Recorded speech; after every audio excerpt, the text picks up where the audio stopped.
My dear friends, welcome to TT academy. मैं स्मृति आज आपके साथ जो है फिर से जुड़ी हूँ। आज हम डिस्कस करेंगे बैंकिंग की हिस्ट्री कि बैंकिंग सेक्टर का इतिहास क्या था। ठीक है, चलिए स्टार्ट करते हैं। तो व्हाट इज बैंकिंग? सबसे पहली बात, बैंकिंग क्या है? हम सबको पता बैंकिंग एक फाइनेंशियल बैंकिंग क्या है। बैंकिंग बैंक क्या होता है? सबसे पहले बैंक है वो फाइनेंशियल इंस्टीट्यूट होता है जहां पे पब्लिक डिपॉजिट्स को एक्सेप्ट किया जाता है और पब्लिक को लोन्स लेंड किए जाते हैं, पब्लिक को मनी लेंड किया जाता है। ठीक है, तो ये होता है बैंक होता है फाइनेंशियल इंस्टीट्यूशंस। ठीक है, अब बैंकिंग क्या होता है? बैंकिंग होता है जहां पे बैंकिंग का दो अर्थ होता है। एक होता है बैंकिंग का काम होता है accepting the deposit from public और दूसरा काम होता है lending the money to earn profit. Banking के अंदर जो है पब्लिक के पैसों को डिपॉजिट्स के तौर पे एक्सेप्ट किया जाता है। ठीक है, पब्लिक जाती है बैंक में अपना अकाउंट खुलवाती है, वहां पे अपने पैसे सेविंग्स के तौर पे रखती है, उसी को बोलते हैं accepting the deposits from public. ठीक है, सेकेंड फीचर होता है lending the money to earn profit. जो ये जो पैसों को लेंड करते हैं पब्लिक को ही लेंड करते हैं बैंक। लेंडिंग जैसे लेंडिंग होता है, जैसे आप लोन्स एडवांसेस लेते हैं बैंक से, तो ये जो लोन्स लेते हैं आप बैंक से, इसको ही लेंडिंग बोला जाता है।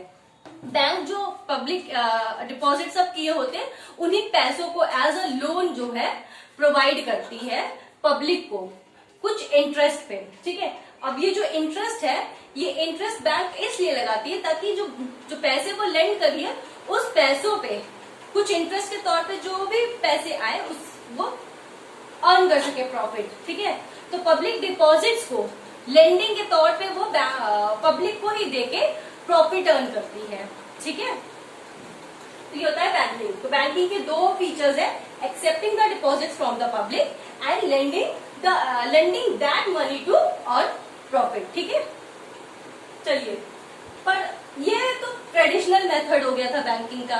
पहले आज से बहुत साल पहले बैंक के यही दो फीचर्स हुआ करते थे।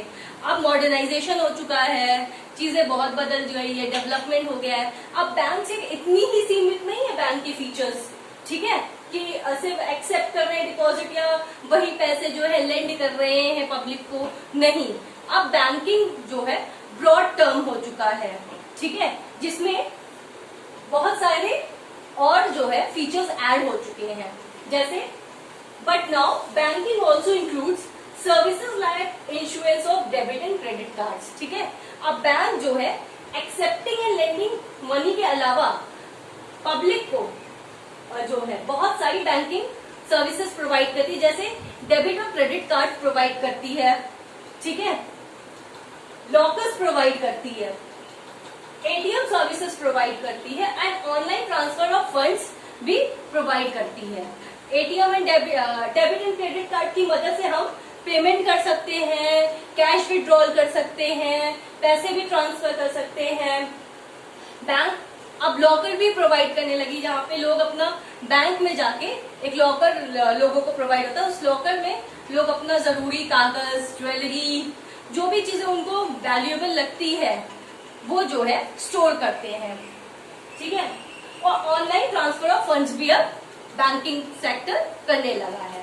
ठीक है, अब जैसे बताया bank it is a financial institution that performs the banking activities. ये सारी जो बैंकिंग एक्टिविटीज है ये बैंक परफॉर्म करता है, बैंक को फाइनेंशियल इंस्टीट्यूशन कहते हैं। ठीक है, अब आते हैं history of banking sector. Banking sector का इतिहास क्या है? तो बैंकिंग सेक्टर का जो इतिहास है ये 3 फेज में बटा है, फेज 1, फेज 2, फेज 3 में। ठीक है, फेज 1 को हम प्री नेशनलाइजेशन फेज बोलते हैं। जब बैंकों का नेशनलाइजेशन नहीं हुआ था उसके पहले जो भी फेज थे वो उस फेज को हम प्री नेशनलाइजेशन फेज बोलते हैं, जो कि फर्स्ट फेज होता है। जब बैंकों का नेशनलाइजेशन हुआ तो वो सेकेंड फेज स्टार्ट हो गया बैंक का, वो सेकेंड फेज को हम नेशनलाइजेशन फेज बोलते हैं। फिर नेशनलाइजेशन के बाद थर्ड फेज आया, थर्ड फेज को हम बोलते हैं लिबरलाइजेशन फेज। लिबरलाइजेशन तो फर्स्ट फेज हमारे स्टार्ट हुआ जब हमारे सबसे पहला बैंक आया। ठीक है, तो फर्स्ट फेज हमारा स्टार्ट होता है ईयर 1770 से और टिल 1969 तक। 1969 पे हमारा पहला नेशनलाइजेशन हुआ था, वहां तक जो है फर्स्ट फेज है हमारा, ठीक है। फर्स्ट फेज जिसको हम प्री नेशनलाइजेशन बोलते हैं। सबसे पहले फर्स्ट बैंक ऑफ इंडिया कौन सा था? यहाँ पे सबसे पहला बैंक बना हमारा, सबसे पहला बैंक जो बना उसको फर्स्ट बैंक ऑफ इंडिया था हमारा बैंक ऑफ हिंदुस्तान, जो 1770 में स्टैब्लिश हुआ था, ठीक है। 1770 में बैंक ऑफ हिंदुस्तान स्टैब्लिश हुआ था, जो कि हमारा सबसे पहला बैंक था इंडिया का, ठीक है। फिर उसके बाद general bank of India establish हुआ, जो कि 1786 में हुआ, ठीक है। फिर थर्ड बैंक आया अवध कमर्शियल बैंक, जो कि 1881 में आया, ठीक है। ईयर याद करने की जरूरत है। फर्स्ट फेज हमारा 1770 से लेके टिल 1969 तक था, जहाँ पे 1770 में सबसे पहले हमारा बैंक आया बैंक ऑफ हिंदुस्तान स्टैब्लिश हुआ। उसके बाद जनरल बैंक ऑफ इंडिया हुआ 1786 में। फिर आया अवध कमर्शियल बैंक 1881 में। ध्यान रखिएगा, कम से कम 95 इयर्स बाद जनरल बैंक ऑफ इंडिया के 95 इयर्स के बाद जो है अवध कमर्शियल बैंक स्टैब्लिश हुआ। फिर स्टैब्लिश हुआ bank of Bengal, Bombay and Madras 1843 में, ठीक है। 1800 ये फिर तीन बैंक हुए, bank of Bengal, bank of Bombay and bank of Madras. Bank of Bengal हुआ 1806 में, कितने? 1806 में। बैंक ऑफ बॉम्बे हमारा स्टैब्लिश हुआ 1840 में, 1840। एंड बैंक ऑफ मद्रास हमारा हुआ 1843 में स्टैब्लिश हुआ, ठीक है। ये तीन बैंक जो है 1921 में जाके मर्ज हो गए। Bank of Bengal, Bombay and Madras 1921 में जाके मर्ज हो गए, और मर्ज होके वो एक बैंक बन गया, जो कि बैंक का नाम था imperial bank of India. Imperial bank of India 1921 में तीन बैंक हमारे मर्ज होके बने थे, इंपीरियल बैंक ऑफ इंडिया। फिर यही इंपीरियल बैंक ऑफ इंडिया आगे 1955 में सरकार ने इसको एसबीआई बैंक घोषित कर दिया था, स्टेट बैंक ऑफ इंडिया, ठीक है, पब्लिक सेक्टर बैंक, ठीक है। इस बैंक को इंपीरियल बैंक ऑफ इंडिया को, जो कि 1921 में तीन बैंक को मर्ज करके बना था, वही bank imperial bank of India 1955 में इसको एसबीआई के तौर पे कन्वर्ट कर दिया गया, स्टेट बैंक ऑफ इंडिया का खिताब दे दिया गया, ठीक है। स्टेट बैंक ऑफ इंडिया जो है घोषित कर दिया गया, ठीक है। स्टेट बैंक ऑफ इंडिया को किसी भी तरीके का इंट्रोडक्शन की जरूरत नहीं है। स्टेट बैंक ऑफ इंडिया हमारा जो है गवर्नमेंट बैंक है, ठीक है। अब ये तो हो गई बात फेज 1 की। अब आते हैं फेज 2। फेज 2 है हमारा नेशनलाइजेशन फेज, जब बैंकों का नेशनलाइजेशन होना स्टार्ट हुआ।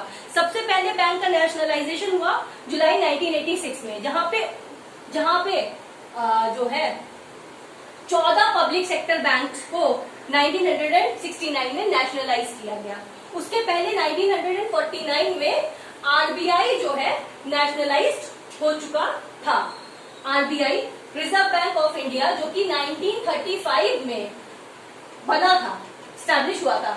1935 में जो बैंक बना था रिजर्व बैंक ऑफ इंडिया, जो कि बैंकों का बैंक बोला जाता है, ये जब बना था तो ये आरबीआई जो है वो नेशनलाइज हुआ था सबसे पहले 1949 में, ठीक है। फिर उसके बाद 1969 में हमारे 14 पब्लिक सेक्टर बैंक को नेशनलाइज किया गया, ठीक है। फिर उसके बाद 6 और पब्लिक सेक्टर बैंक को नेशनलाइज किया गया 1980 में। ऐसा करके टोटल हमारे अराउंड 21 बैंक जो है नेशनलाइज हो गए थे, ठीक है। फिर 1959 में 7 सब्सिडीज जो है एसबीआई की बनाई गई। 7 subsidies banks of state bank of India का 1959 में बनाया गया सब्सिडीज, ठीक है, अलग अलग स्टेट्स में खोले गए। तो ये हो गई सेकेंड फेज की बात, जो कि नेशनलाइजेशन फेज है, जहां पे सबसे पहले नेशनलाइजेशन हुआ रिजर्व बैंक ऑफ इंडिया का 1949 में। 1969 में 14 पब्लिक सेक्टर्स बैंक को नेशनलाइज किया गया। उसके बाद 1980 में 6 और पब्लिक सेक्टर्स बैंक को नेशनलाइज किया गया। फिर 7 सब्सिडीज बैंक खोले गए एसबीआई के 1959 में, ठीक है। इतना बात हो गई हमारी फेज सेकेंड की। अब आते हैं फेज 3। फेज 3 है लिबरलाइजेशन। फेज 3 हमारा स्टार्ट हुआ है 1991 में, जैसे फेज 2 हमारा 1969 से 1991 तक था, ठीक है। अब 1991 में जहां पे फेज 2 खत्म होगा वहां से फेज 3 शुरू होगा। फेज 3 हमारा 1991 से शुरू हुआ था और आज तक कंटिन्यू है हमारा। तो अगर देखा जाए तो बैंकिंग सेक्टर की हिस्ट्री में तो करंट जो भी फेज है वो हमारा फेज 3 है, जो कि लिबरलाइजेशन फेज कहा जाता है, ठीक है।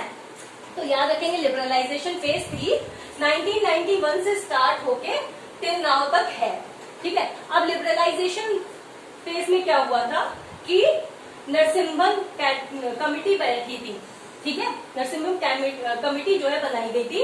इस कमिटी के अंतर्गत 10 प्राइवेट कमर्शियल बैंक्स को बनाया गया था, ठीक है। नरसिम्हन कमिटी बनाई गई थी, ठीक है। इसके तहत 10 प्राइवेट कमर्शियल बैंक्स हमारे स्टैब्लिश किए गए थे, ठीक है, लिबरलाइजेशन फेज में। वो कौन से 10 प्राइवेट कमर्शियल बैंक थे देखेंगे। सबसे पहले था Global Trust Bank, ICICI Bank, HDFC, Axis Bank, Bank of Punjab, IndusInd Bank, Centurion Bank and IDBI, ठीक है। IndusInd, Centurion, IDBI, Times Bank, Development Credit Bank. ये 10 बैंक को नरसिम्हम कमिटी के अंतर्गत 10 प्राइवेट सेक्टर कमर्शियल बैंक्स को जो है खोला गया था, ठीक है। तो ये तो हो गया फेज 3 की बात। फेज 3 में नरसिम्हम नरसिम्हम कमिटी बनाई गई। उस कमिटी के अंदर 10 प्राइवेट सेक्टर बैंक्स बनाए गए। ये प्राइवेट सेक्टर बैंक अभी भी काम कर रहे हैं। तो हमें याद करना पड़ेगा ये 10 का नाम: Global Trust, ICICI, HDFC, Axis, Bank of Punjab, IndusInd Bank, commercial Centurion Bank, IDBI Bank, Times Bank and Development Credit Bank, ठीक है। तो ये हो गई बात हमारी हिस्ट्री ऑफ पब्लिक सेक्टर की, ठीक है। पब्लिक सेक्टर जैसे हमें पता है 3 फेज में जो है डिवाइडेड है: pre nationalisation, nationalisation and liberalisation. अब आई होप आपको बातें क्लियर हो गई होगी। आगे हम बैंकिंग के बारे में और पढ़ेंगे नेक्स्ट क्लासेस में, ठीक है। टिल देन आप लोग ये सब पढ़िए और जुड़े रहिए। आई होप आपको वीडियो पसंद आए तो लाइक, शेयर, सब्सक्राइब कीजिए और मिलते हैं फिर नेक्स्ट वीडियो में। धन्यवाद।